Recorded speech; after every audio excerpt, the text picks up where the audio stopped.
Yo! I bet you weren't expecting me this morning. Well, Tom is off and Adam's asleep, so let's take a look at the headlines. There is major heat on a WWE Superstar following a controversial tweet. Could an AEW duo be splitting up? And a WWE Hall of Famer has turned down a manager role. More on that in a bit. First up, Raj Giri over at Wrestling Inc. is reporting that Rob Gronkowski has been released by WWE. Apparently he activated a release clause in his contract. This comes after he dropped the 24/7 championship to R-Truth on Monday Night Raw. The report states that he was expected to work a match at SummerSlam in August, but that won't be happening anymore. They go on to elaborate that a source close to the situation has said that he was able to activate this clause due to the fact that he's returning to the NFL to play for the Tampa Bay Buccaneers. Apparently he is open to doing more appearances and it's something that may happen down the line, but it's just not going to happen yet.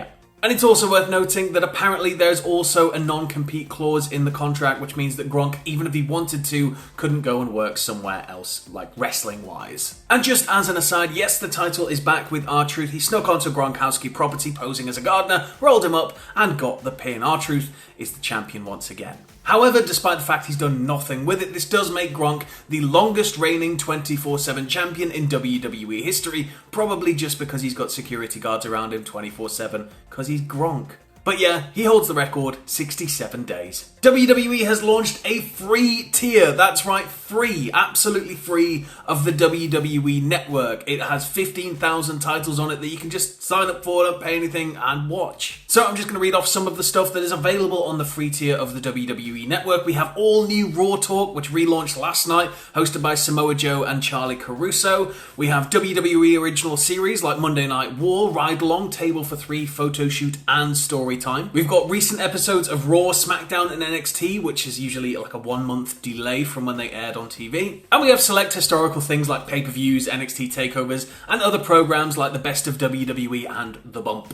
WWE have said that this has been something they've been working on for quite some time. They think it's important to have a free tier because it means that their product is a lot more accessible to a wider range of people. They said it's a key part of the digitization strategy moving forward, and it remains to be seen what's going to happen with the paid tiers. Are we going to get more stuff, or I don't know what's going to happen, because you've got so much free stuff here. Is that $9.99 worth everything else? Some would argue yes, some would argue no. Maybe they are going to pepper some fresh stuff in. There was always talks of the network being tiered anyway and more stuff coming to it, but I don't know, I guess we just gotta wait and see. Next up, Fightful are reporting that NXT superstars are upset about the taping for In Your House for the World Championship match. Apparently, the Performance Center recruits had been on 3 12-hour days. They were there taping SmackDown, Raw, and NXT, and then they were asked to hang around and come back with their vehicles for the taping of In Your House. The taping for the Adam Cole Velveteen Dream match was supposed to start at 7 p.m, but then there was a massive downpour, and as time went on, it just went on. They had to wait. They weren't allowed to do anything. They weren't going to shoot it a different day. It had to be done.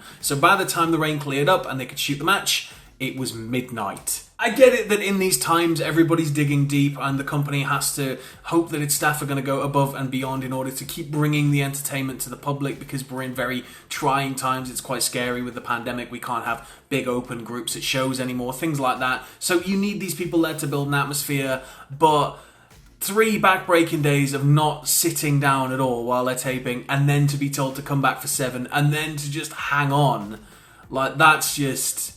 I really feel for those guys. Next up, are AEW going to split up a popular duo? After a less than gilded run in AEW so far, Tully Blanchard has apparently been letting his frustrations grow. Both Tully and Spears have been on the search for a tag team partner for Spears, but Tully has brought an end to that. He says, no more, that's done, we're moving on, we've got to move forward. He said that the search has yielded absolutely nothing, and then he brought into question the win-loss record of Spears. And he says that the last couple of months have totally changed my perception. Tully did, however, take particular issue with the fact that at Double or Nothing, there was a moment where Spears' pants were sort of exposed and Tully's face was on his underwear. Tully was at home, he had friends watching the show, and he was highly embarrassed by this. He doesn't know what Spears was thinking, but that appears to have really ticked him off. Tully says that's not the legacy that he wants to leave behind. It will not be the legacy that he leaves behind, and that Spears needs to have a think about the legacy that he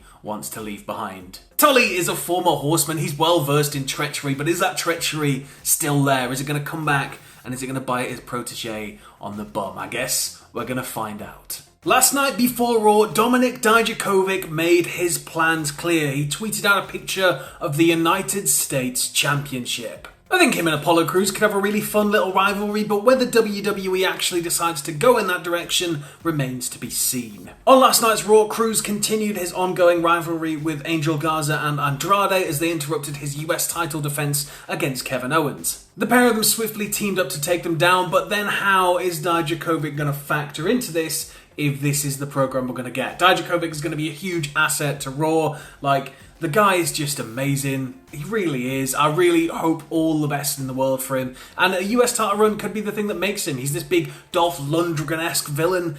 He's big and evil looking. It just works. He's massive. And he can do things that a guy his size shouldn't be able to do. So put the US title on him. Send him to the moon, please. I really want to see him in a top spot in the next 5 years or so. Dijakovic hasn't as of yet held any gold in WWE. He got pretty close to the North American Championship until he injured his knee, and it was revealed that he had a torn meniscus. As I said, with the right opponent, the guy can look like $1 million. Get him in the right feud and it's amazing. Look at his work with Keith Lee. Just two massive blokes, traditional style 80s comic booky wrestling. Two massive blokes just smashing into each other. The type of thing that we've been numb to and the type of thing that we usually would roll our eyes at and be like, bloody Vince. But it was amazing. It was so well structured and so well built. I think it's a testament to both of those characters, and I think that Dijak is going to really hopefully be able to bring something great to Raw. Now, if you watched this week's SmackDown, you might have noticed that when Matt Riddle was introduced by Kurt Angle, the pair seemed to have some really good chemistry. This got a lot of people thinking, how good would it be having Angle and Riddle, Angle managing Riddle?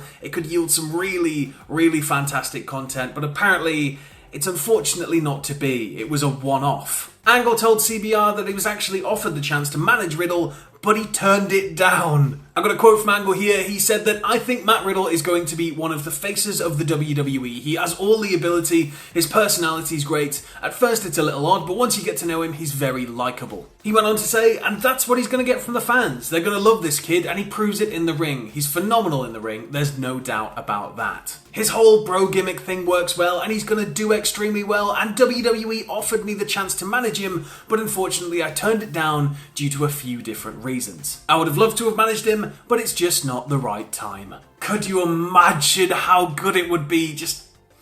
Maybe just like a one-off, maybe just like a big pay-per-view match. Maybe if we do eventually get, Riddle, Lesnar, we can have Angle in Riddle's corner, and you've got Heyman in Lesnar's corner. That might be pretty cool, but it's probably very wishful thinking at this stage. And finally, WWE Superstar Jaxson Ryker has been condemned by several of his fellow employees for a controversial tweet. So America is at an impasse right now, and the world is watching. And this is awful timing by Jaxson Ryker, especially as it came shortly after Trump has said that he's more than willing to put the US Army on the streets if governors don't shut protesters down, which is just ridiculous. But Ryker tweeted, and just bearing in mind everything that's going on right now, Ryker tweeted, "Thankful for at POTUS, the President of the United States of America, we have, God bless America, built of freedom, forgotten no more." Forgotten no more is, of course, the catchphrase of the tag team, the Forgotten Sons, of which Ryker is sort of the de facto leader and manager. He's just the heavy guy on the outside. Sometimes he'll work a singles match, but quite rarely. This tweet went down exactly how you think it would go down in the current climate because it's so tone deaf that it hurts. Kevin Owens became the first of Ryker's colleagues to speak up when he tweeted, "The freedom you speak of entitles you to speak your mind all you want. I'm not here to argue that. I just really need to tell you that I think that you pushing your SE wrestling catchphrase as all of this is happening is absolutely effing pathetic. Good night." Joey Janela had an interesting response when he said someone is going to take a nice poop in your gear bag. He didn't use the word poop. A fan also replied to the tweet with a clip of Hangman Adam Page saying, "Need you to politely shut the F up." Page spotted the tweet and replied politely. Mustafa Ali replied with, "I'm thankful you posted this because I'm now aware of what you stand for. When black brothers and sisters are crying, you praise someone that refuses to even acknowledge their hurt." And Ricochet responded with, "I get that you're a bad guy on TV, and I'm hoping that that's all this is. Even then, that ain't it. But if this is actually your true thoughts, I'll be really sad, man. And since Ryker's tweet, Wesley Blake and Steve Cutler, his partners in the Forgotten Sons, have both tweeted the Black Lives Matter hashtag. That's it for the news. There may be another news video later, but there's also going to be all of the regular content that goes out on a Tuesday. Hope you all have a wonderful day, and don't forget to stay safe.